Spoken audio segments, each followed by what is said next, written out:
बाबा जी की साजी नवाजी, गुरु प्यारी साध संगत जी, राधा स्वामी जी। आज का सत्संग बड़ा ही रूहानियत से भरा और बड़ा महत्वपूर्ण सत्संग है। कबीर साहब अपने इस वाणी में समझाते हैं कि मनुष्य चोला एक महान दुर्लभ पदार्थ है। इसके अंदर नाना प्रकार की चेतन और मायावी शक्तियों के भंडार भरे हुए हैं, जिनका भेद कबीर साहब अपने शब्द में बतलाते हैं। सत्संग के वचन कर नैनों दीदार महल में प्यारा है। कबीर साहब कहते हैं कि परमात्मा ने जो भेद इस मनुष्य शरीर के अंदर रखे हैं, उनका संक्षेप में वर्णन किया जाता है। यह जो शरीर है, यह एक महल है और इसमें आत्मा स्त्री रूप है और परमात्मा पति है। अब आश्चर्य की बात यह है कि मालिक भी अंदर है और रूह भी अंदर है। पति और पत्नी एक ही महल में करोड़ों युगों से इकट्ठे रहते आए हैं, परंतु एक दूसरे से मिलाप नहीं। कबीर साहब कहते हैं, वह मालिक जो हमारा प्यारा है, जिससे हमें मिलना है, वह हमारे शरीर के अंदर है।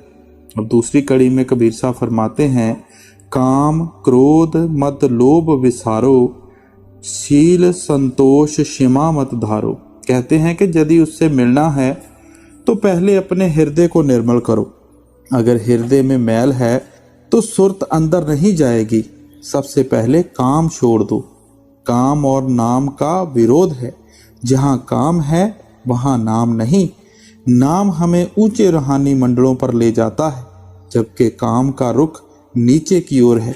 अपनी स्त्री के सिवाय किसी भी स्त्री को मालिन दृष्टि से नहीं देखना चाहिए, और यही सिद्धांत स्त्रियों के लिए भी है। अर्थात अपने पति के सिवाय पराये पुरुष को मलिन भाव से देखना नहीं चाहिए। काम में आत्मा नीचे गिरती है, क्रोध में फैलती है और अहंकार आत्मा को ऊंचे मंडलों में ले जाने से रोकता है। ऐसे ही लोभ का त्याग करना भी आवश्यक है। मनुष्य में कितने ही शुभ गुण क्यों ना हो, यदि लोभी है तो संसार उससे नफरत करता है। कितने ही गुण क्यों ना हो, यदि वह लालची है तो कौड़ी काम भी नहीं। फिर कहते हैं, मोह छोड़ दो। काम की जगह त्याग ग्रहण करो। शील क्रोध की जगह क्षमा, लोभ की जगह संतोष, मोह की जगह विवेक, अहंकार की जगह नम्रता। मदमास मिथ्या तज डारो, हो ज्ञान घोड़े असवार भरम से न्यारा है। फिर कहते हैं कि मांस आहार छोड़ दो, शराब छोड़ दो, झूठ बोलना छोड़ दो और अंतर में चलो, तब कुछ प्राप्त होगा। धोती नेति बस्ती पाओ, आसन पदम जुगत से लाओ। इस शरीर के चार भाग्य हैं, पिंड, अंड, ब्रह्मांड और सचखंड। जो सचखंड है वह अविनाशी है, लफानी है। जिस प्रकार सूर्य आकाश में है, उसका प्रतिबिंब पानी में पड़ता है और फिर दीवार पर। अब पानी में सूर्य का केवल प्रतिबिंब है, सूर्य नहीं। केवल रूप है, परंतु उसकी गर्मी नहीं। पानी वाले सूर्य का प्रतिबिंब दीवार पर पड़ा, अब वहां ना रूप है ना गर्मी, केवल प्रकाश सा है। ब्रह्मांड के 6 चक्र हैं, उनका प्रतिबिंब अंड के 6 चक्रों पर पड़ता है और अंड के जो 6 चक्र हैं, उनका प्रतिबिंब पिंड के 6 चक्रों पर पड़ता है। जहां तक दोनों आंखों के नीचे नीचे पिंड है, सहस्रदल कमल तक अंड, इसके ऊपर ब्रह्मांड है। जागृत अवस्था में रूह दोनों आंखों के पीछे रहती है। सहस्रदल कमल तक अंड है, इसके ऊपर ब्रह्मांड है। जागृत अवस्था में रूह दोनों आंखों के पीछे रहती है। किसी अंधे को आवाज दो तो वह भी इस जगह जोर देकर कहता है, कौन है भाई? रूह या आत्मा स्वप्न अवस्था में कंठ में आ जाती है और गहरी निद्रा में वह हृदय में आ जाती है। अब हमें ऊपर जाना है। अगर किसी मनुष्य को जो कि पहाड़ के बीच बैठा है ऊपर जाना है, तो यदि वह पहले जमीन पर आए फिर ऊपर चढ़े, कितनी भारी भूल है। संत कहते हैं, जागृत अवस्था में आप दोनों आंखों के बीच में बैठे हैं, आप यहीं से उठकर ऊपर चढ़ो। परंतु जोगियों ने अपनी सारी आयु इन्हीं 6 चक्रों में गवा दी, ऊपर ना गए। ये नीचे के 6 चक्र क्या हैं? जैसे सूर्य का रूप पानी में पड़ता है और उसका प्रतिबिंब एक दीवार पर, इसी भांति ब्रह्मांड के 6 चक्रों का प्रतिबिंब पिंड के 6 चक्रों पर पड़ता है। इन 6 चक्रों में नाम नहीं है, दैविक शक्तियां निवास करती हैं। यद्यपि कबीर साहब का अपना यह मत नहीं, फिर भी उन्होंने इसका वर्णन किया है कि लोग यह न समझें उनको नीचे के चक्रों की खबर नहीं थी। उनका अपना मत आंखों के ऊपर से शुरू होता है। अब हमें अंदर जाना शुरू करना है। जोगी पद्मासन लगाकर बैठे हैं। धोती क्रिया में 3 उंगल चौड़ा मलमल का कपड़ा होता है, उसको पानी में भिगोकर निगल जाते हैं। फिर जो भोजन अभी पखाना नहीं बना और अंतड़ियों में लगा हुआ है उसको साफ करते हैं। इसी प्रकार उसका प्रतिदिन अभ्यास करते हैं। जब कोई महल बाहर ना आए तो मानते हैं कि अमावस भाव पेट साफ हो गया है। वसित कहो या अनीमा समझ लो, लेकिन वह अनीमा के यंत्र का प्रयोग नहीं करते हैं। यह नीचे से पानी चढ़ाकर आंतों को खाली करते हैं। नेति में रेशम की डोरी लेकर उसको मोम लगाकर नाक के एक छेदर में चढ़ाकर मुंह से निकालते हैं। अंदर मस्तिष्क में कोई मैल नहीं रहता। फिर प्राणायाम का अभ्यास करते हैं। अब आगे कहते हैं, कुंभक कर रेचक करवाओ, पहले मूल सुधार कार्य हो सारा है। अब इसी तरह जोगी अपना अभ्यास करते हैं।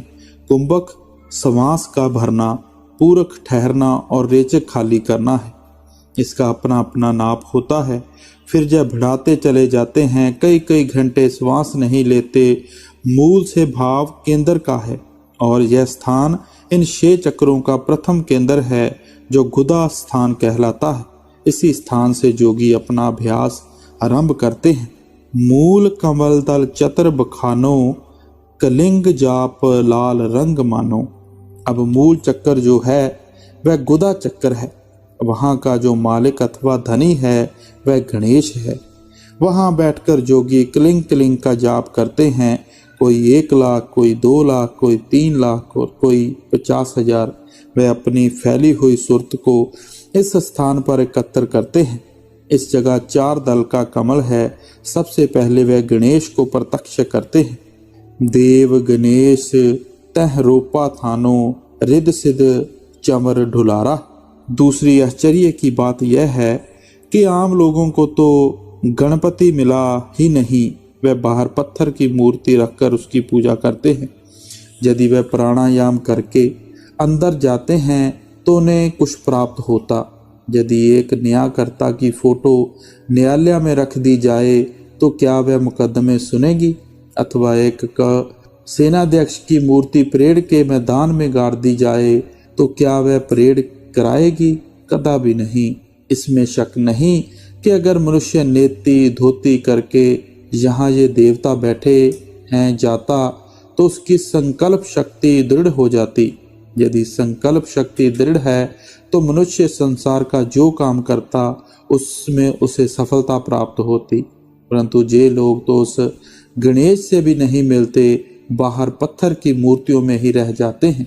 स्वाद चक्कर जस्ट दल बिसारो, ब्रह्म सावित्री रूप निहारो। जोगी जन इस चक्कर को पार करके स्वाद चक्कर में आते हैं। वहाँ 6 दल का कमल है। ब्रह्मा और सावित्री इसके धनी हैं। गणेश चक्कर में पृथ्वी का तत्व है और इस स्थान यानी स्वाद चक्कर में पानी का तत्व है। इसे मुसलमान मैकाइल कहते हैं और यह संसार की उत्पत्ति का मूल स्थान है। उल्ट नागनी का सिर मारो, यहाँ शब्द ओंकारा है। यहाँ एक नाड़ी है जिसे कुंडलिनी शक्ति कहते हैं। योगी जन अपना ध्यान मेरुदंड या रीढ़ की हड्डी के साथ जोड़ देते हैं। जिस समय वह इंद्रिय चक्कर पार करते हैं वहां पर ओम ओम का जाप करते हैं। नाभि अष्ट कम दल साजा, सेत सिंहासन विष्णु बिराजा। इससे आगे नाभि में 8 दल का कमल होता है। इस स्थान का स्वामी विष्णु है। इस स्थान का रंग सफेद है। अब जो लोग कहते हैं कि विष्णु सृष्टि का पालन करता है, हिंदू विष्णु को पूजते हैं, मुसलमान नहीं पूजते, क्या वह मुसलमानों का पालन पोषण नहीं करता? जिस प्रकार नगर में एक बड़ा भारी पानी का तालाब होता है, उसमें से बड़े बड़े पानी के नल निकालते हैं। इससे आगे छोटे छोटे नल हर स्थान पर पानी पहुंचाते हैं। इसी प्रकार जो भोजन पेट में जाता है उससे हाथ, पांव, दिल, दिमाग आदि शरीर के हर एक अंग को शक्ति पहुंचती है। जहाँ विष्णु की शक्ति है जो सारे शरीर का पालन पोषण कर रही है। हरिंग जाप तास मुख गाजा, लक्ष्मी शिव अधारा है। द्वादश कमल हृदय के माही, जंग गौर शिव ध्यान लगाई। सो शब्द तहा तुन छाई, गण करें जय जयकारा है। अब कहते हैं यहाँ बैठकर जोगी जन हिरंग का जाप करते हैं। मनुष्य एक उल्टे वृक्ष के समान है। संसार के वृक्ष तो नीचे से शक्ति लेते हैं, परंतु मनुष्य को शक्ति ऊपर से मिलती है। मनुष्य का मस्तिष्क इसका स्रोत है। नाभि चक्कर को हृदय चक्कर से शक्ति मिलती है। हृदय चक्कर का स्वामी शिव है।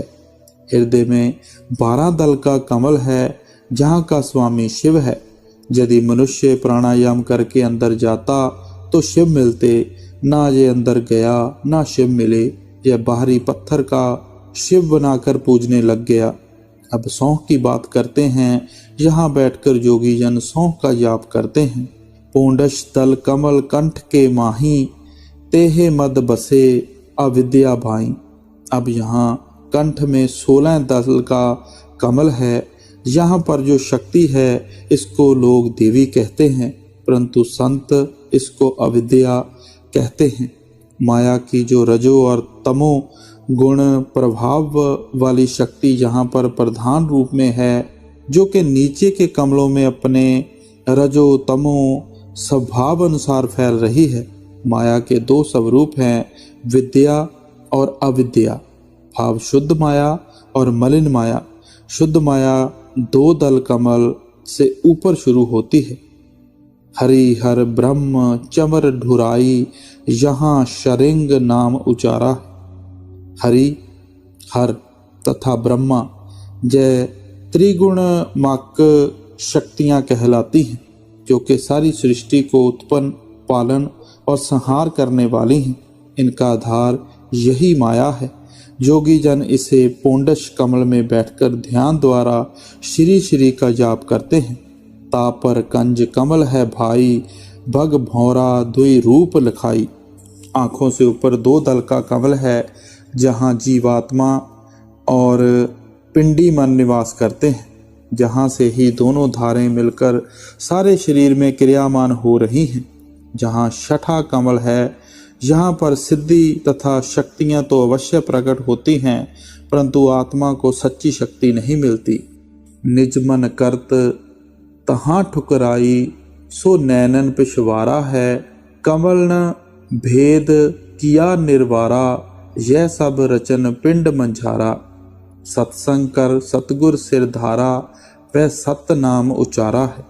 इससे ऊपर अष्टदल का कमल है, जहाँ पर निजमन अर्थात ब्रह्मंडी मन है, जो अति शुद्ध है। जहाँ इसकी ठुकराई है, यह जीवात्मा को ऊपर के मंडलों में जाने से में सहायता देता है। कबीर साहब ने नीचे का जो भाग है इसकी व्याख्या कर दी है। इस भाग को पिंड कहते हैं। यह शरीर का चौथा भाग है। संतों का मत जहाँ से शुरू होता है, कबीर साहब कहते हैं कि यह सतगुरु ने हमें बताया है। संतों का मार्ग ऊपर का है, नीचे का नहीं। हमें ऊपर जाना है। सब सवाल पैदा होता है कि कहाँ जाना है, तो आप फरमाते हैं सचखंड में, सतनाम में, जहाँ 5वां स्थान है। अंड और ब्रह्मांड दोनों से पार है। सतगुरु ने हमें उसका ही उपदेश दिया है। आँख कान मुख बंद कराओ, अनहद झिंगा शब्द सुनाओ। दोनों तिल झक तार मिलाओ, तब देखो गुलजारा है। अब आपको सचखंड जाना है। कैसे जाएंगे? कहते हैं कि आँखों को बंद करो और कान जो कि बाहर की ओर जाते हैं बंद करो। जीवा बंद रखो। तुम्हारे अंदर आवाज़ आ रही है। झिंगुर बोलते हैं। झिंगुर को पंजाब में बीड़ा कहते हैं। जिस प्रकार सीटी की आवाज़ आती है, इसी प्रकार समझ लो। अब कहते हैं दोनों आँखों की बनावट ऐसी है कि इनकी ज्योत तीसरे नेत्र से आती है। अब सिमरन द्वारा रूह को अंतर्मुख ले जाओ, अंदर प्रकाश आ जाएगा। वह आँखें स्वयं ही प्रकाशमान हैं। हमारी यह बाहरी आँखें जड़ हैं, स्वयं नहीं देख सकती। जिस जगह ये पांचों चीज़ें सूर्य, चंद्रमा, तारे, बिजली, लैंप ना हों, ये बाहरी आँखें काम नहीं देती। वह जो अंदर की आँख है उसे इन चीज़ों की जरूरत नहीं, वह स्वयं ही प्रकाशमान है।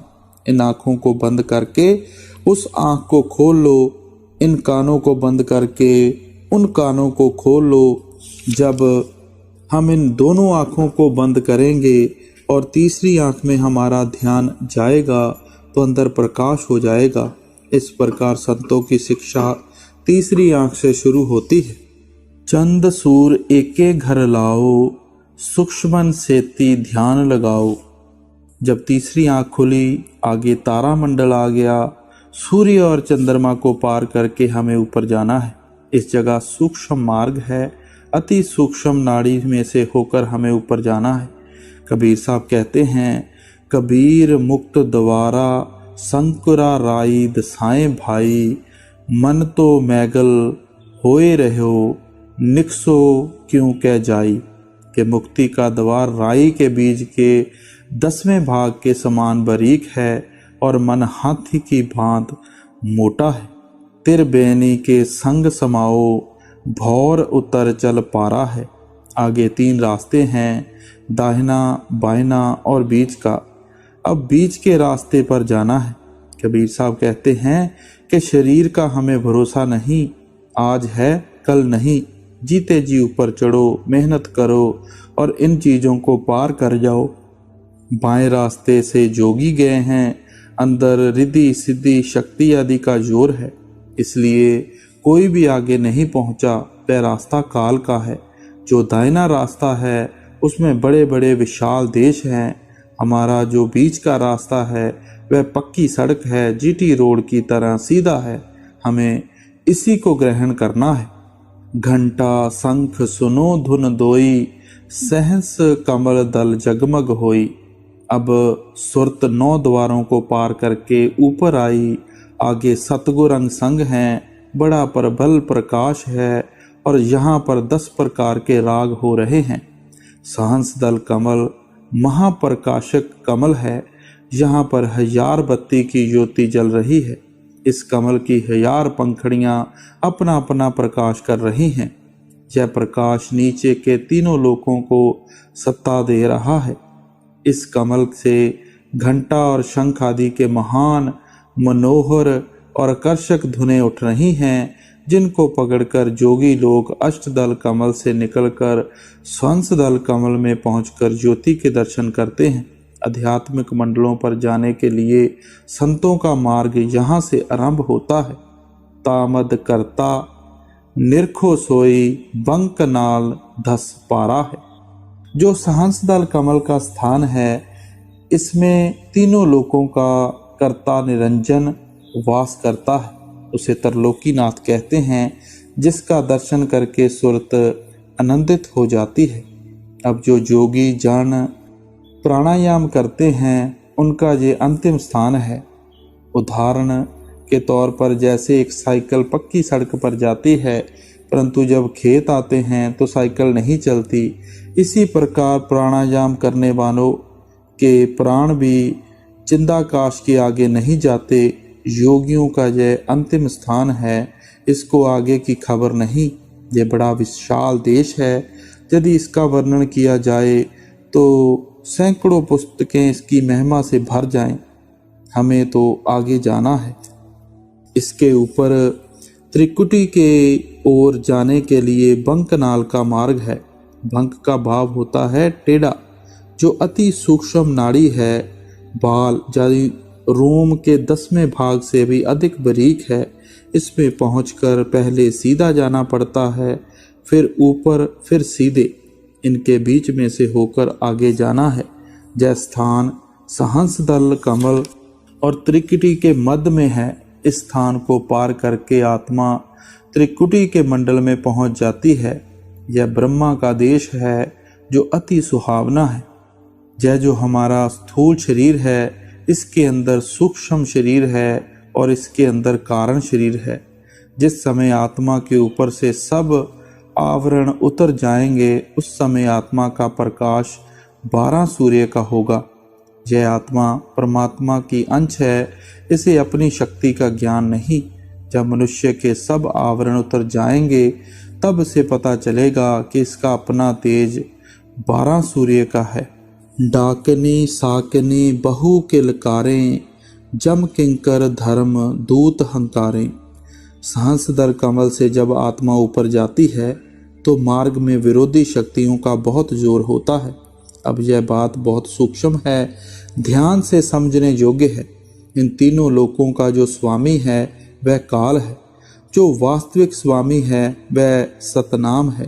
त्रिलोकीनाथ का जहाँ काल आत्मा को ना मार सकता है ना जला सकता है। त्रिलोकीनाथ ने आत्माओं को ऊपर से लिया है, उसने आत्माओं को किले के भीतर बंद किया हुआ है, आत्मा को संसारिक विषय विकारों में उलझा रखा है। जब आत्मा ऊपर जाती है तो इसका कर्तव्य है कि आत्मा को ऊपर जाने से रोके। जब आत्मा ऊपर जाती है तो काल का कर्तव्य है कि आत्मा को ऊपर जाने से रोके।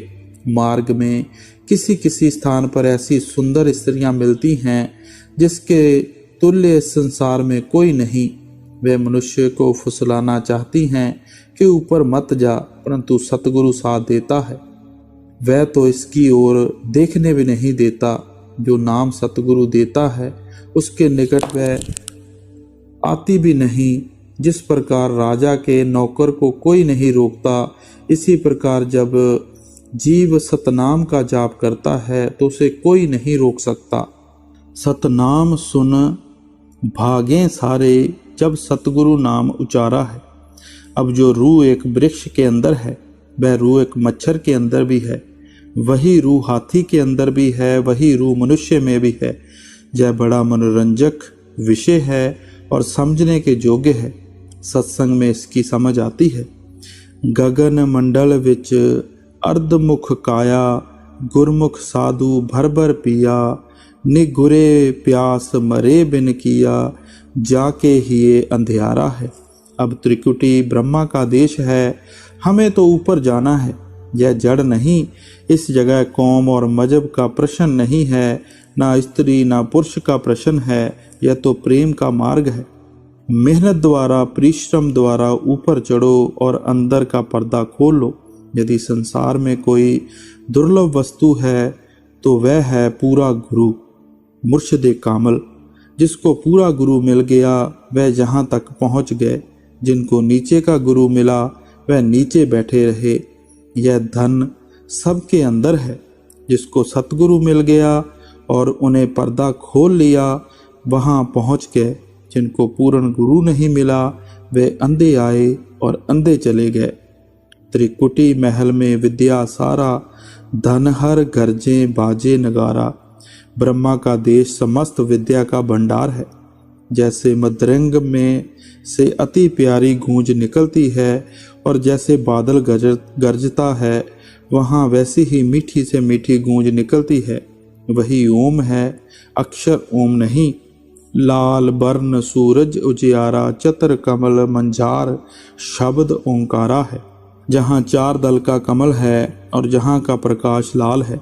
जिस प्रकार प्रभात को सूर्य निकलता है और उसका प्रकाश लाल होता है, और वहाँ ओम ओम की निर्मल ध्वनि कमल के मध्य में से उठ रही है। बड़ा सुंदर सुहावना देश है जहाँ तक कि सृष्टि परले में नष्ट हो जाती है। साध सोई जिन यह गढ़ लीना, 9 दरवाजे परगट चीना, 10वां खोल जाए जिन दीना, यहाँ कुफल रहा मारा है। अब कबीर साहब कहते हैं कि जब 9 द्वारों में से निकलकर आत्मा 10वीं गली में आई तो ब्रह्मा की चोटी अर्थात पार ब्रह्मा में पहुंच गई। जो ऐसी पूर्ण साधना करे सोई पूर्ण साधु है। केवल रंगे हुए कपड़े पहनने वाला का नाम साधु नहीं हो सकता।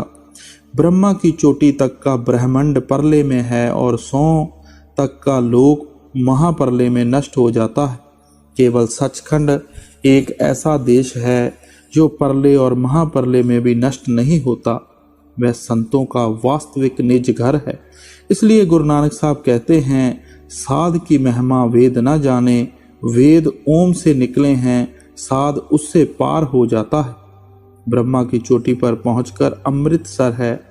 इस अमृतसर का वर्णन गुरु नानक साहब ने भी किया है। हमारे इस बाहर के अमृतसर की नींव चौथी पातशाही श्री गुरु रामदास जी महाराज ने रखी है और पांचवी पातशाही श्री गुरु अर्जन देव जी ने इसे पूर्ण किया है।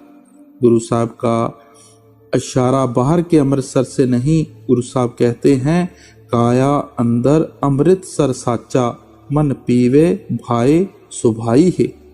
आगे सेत सुन है भाई, मान सरोवर पैठ अठाई। इसके ऊपर सेत सुन है। ब्रह्मा की चोटी और पार ब्रह्मा के नीचे का जो भाग्य है उसे सेत सुन कहते हैं। वहाँ एक सरोवर है जिसे अमृतसर जहाँ त्रिवेणी भी कहते हैं। वास्तव में यह जो भी बाहर की त्रिवेणी ऋषि मुनियों ने बनाई है, अंदर की नकल है। हंसन मिल हंसा होई जाई, मिले जो अमी आहारा है। जब आत्मा नीचे के स्थानों को पार करके पार ब्रह्मा में पहुंची, मान सरोवर के स्नान किया तो अमर हो गई। वहां पहुंचकर इसकी हंस गति हो गई। इससे नीचे नीचे इसकी निर्मल गति नहीं थी, क्योंकि नीचे सूक्ष्म और स्थूल माया के मंडल हैं। जब तक यह जीव आत्मा जीव माया के भोगों में फंसा है, निर्मल अमृत नहीं पी रही, जो कि दशम द्वार में बह रही है। जब इन तीनों शरीरों को छोड़कर पार ब्रह्मा में जाओगे, वहां उस अमृत को पियोगे। उस समय आत्मा की हंस गति हो जाएगी। मानसरोवर में पहुंचकर जय आत्मा स्वतंत्र हो गई। इसको ज्ञान प्राप्त हो गया कि इसका भी कोई परमात्मा है। अब इसे उससे मिलने की इच्छा उत्पन्न हुई। जब तक यह नीचे थी, इस आत्मा को अपने परमात्मा के बारे में सूझ नहीं थी। सारा संसार अंधा आया और अंधा चला गया।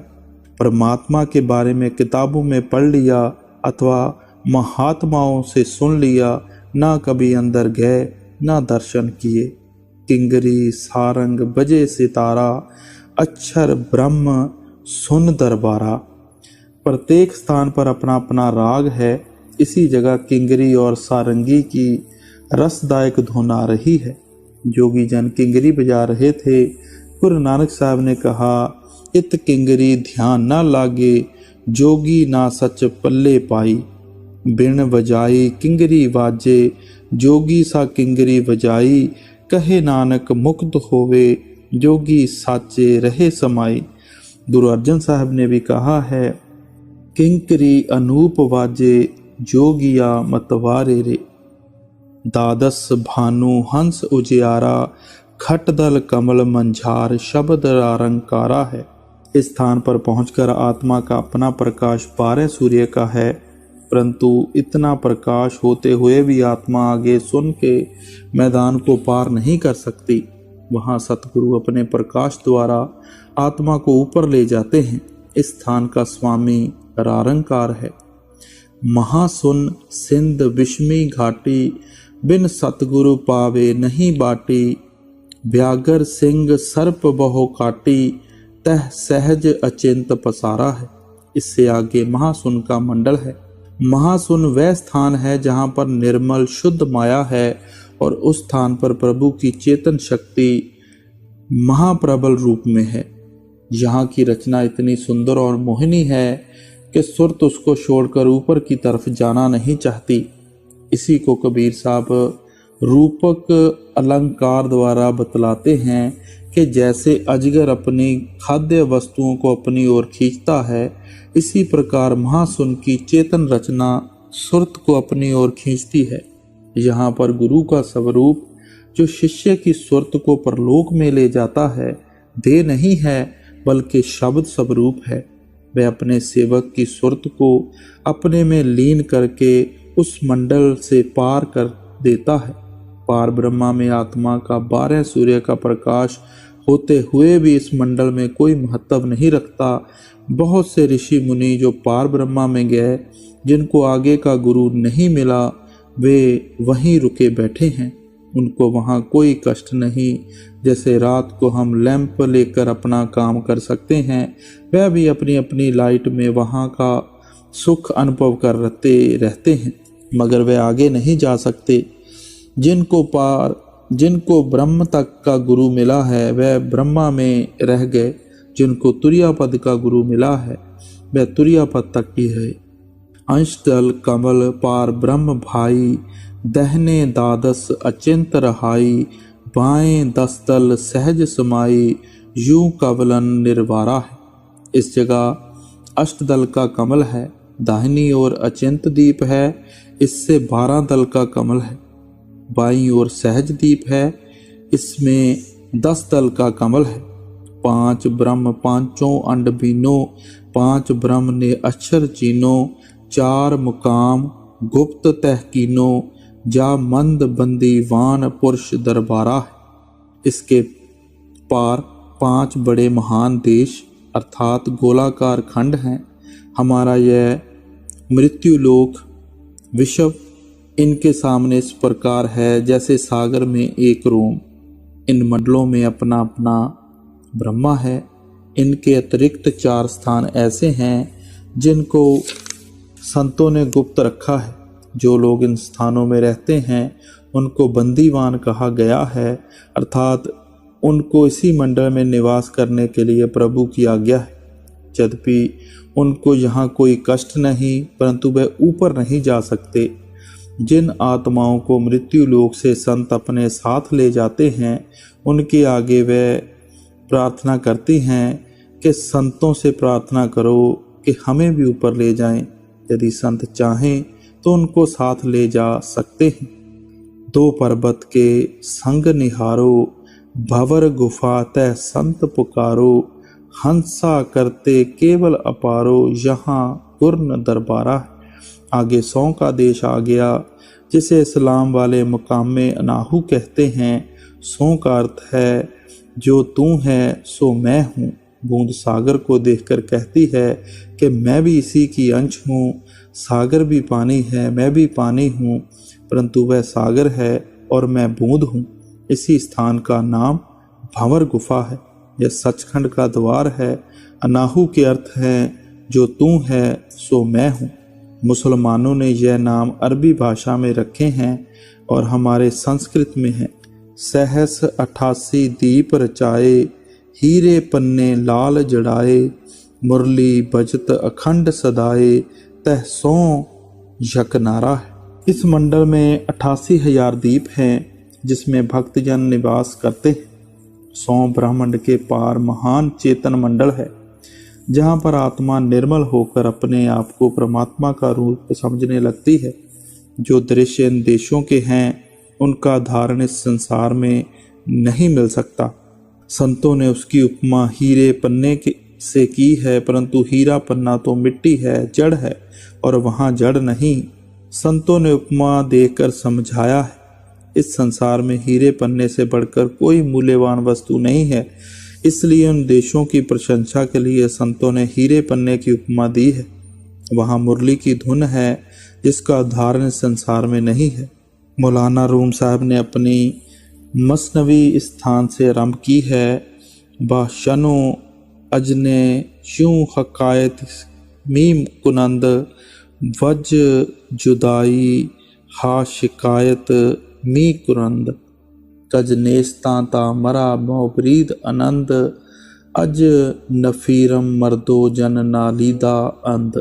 आत्मा रूपी बांसुरी अपनी जुदाई बिरह की शिकायत करती है कि जब से मुझे बांसों के बन से काटा गया है उस समय से निरंतर रो रही हूँ। अर्थात जब से आत्मा मुकामे हक सत्यलोक से बिछड़कर इस संसार में आ फंसी है तब से दुखी है।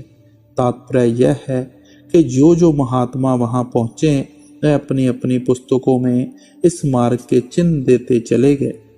100 अद तजी जब भाई सत्यलोक की अदपुन आई। अब सत्यलोक जिसको मुसलमानों ने मुकामे हक कहा है वह आ गया। उठत स्कंद महाअधिकाई जाको वार न पारा है। अब सत्यलोक की महिमा का वर्णन नहीं हो सकता, उसका कोई दृष्टांत नहीं मिलता। संत जन समझाने के लिए इस देश के जड़ पदार्थ के साथ दृष्टांत देते हैं। वह अत्यंत शांति, प्रसन्नता और प्रेम भरा स्थान है, जिसके तुल्य इस भूमंडल में कोई भी उदाहरण नहीं। हम नाम क्यों लेते हैं कि जिस समुंदर से हम आए हैं उसी में पहुंच जाएं। पोडस भानु हंस को रूपा, बीना संत धुन बाजे अनूपा। जब आप वहां पहुंचोगे तो आपका प्रकाश 16 सूर्य का हो जाएगा। यह आत्मा सतनाम के अंश है, यह कोई छोटी वस्तु नहीं। इसमें पाप पुण्य करके अपनी दुर्गति की है। इस स्थान पर बीन के जैसी धुन उठ रही है। गुरु नानक साहब कहते हैं, रहंत जन्म हर दर्श लीना, बाजत नानक शब्द बीना। हंसा करत चंवर सिर भूपा, सत पुरुष दरबारा है। जो मुकामे हक है वही सतलोक है, उसी को सतनाम कहा जाता है। जब हम इस देश में पहुंच जाएंगे तो वहां ना जन्म है, ना मरण है, ना सुख है, ना दुख है। जो संत इस संसार में आते हैं वह संप्रदाय बनाने के लिए नहीं आते। कोटिन भानु उदय जो होई, इत्ते ही पुन चंद खलोई। पुरुष रोम सम एक न होई, ऐसा पुरुष दीदार है। अब कहते हैं कि यदि करोड़ों सूर्य और करोड़ों चंद्रमा का प्रकाश इकट्ठा कर लो तो भी सतपुरुष के एक रोम के प्रकाश की बराबरी नहीं हो सकती। उस स्थान पर तो 16 सूर्य का प्रकाश तो हमारा अपना होगा।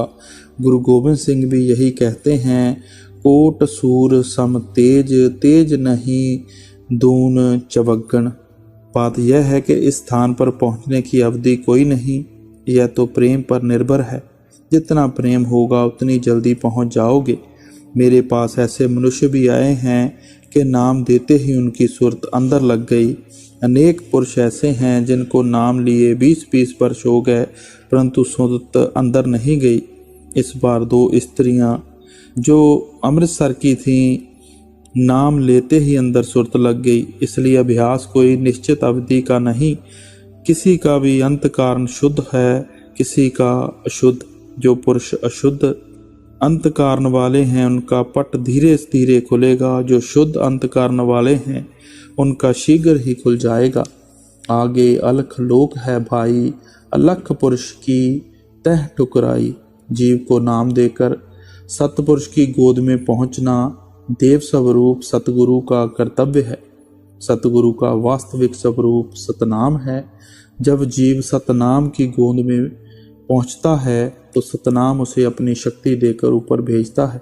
फिर ऊपर के दोनों देशों को पार करके वह अंतिम देश में आ जाएगा। अरबन सूर रोम सम नाही, ऐसा अलख निहारा है। हमारे मंडल के अरब सूर्य, अरब चंद्रमा का प्रकाश भी अलख पुरुष के एक रोम की बराबरी नहीं कर सकता। तापर अगम महल एक साजा, अगम पुरुष ताहे को राजा। खरबन सूर रोम एक लाजा, ऐसा अगम अपारा है। तापर अकै लोक है भाई, पुरुष अनामी तहाँ रहाई। जो पहुँचा जानेगा वाही, कहन सुनन ते न्यारा है। इसके ऊपर अगम लोक है जिसका स्वामी अगम पुरुष है।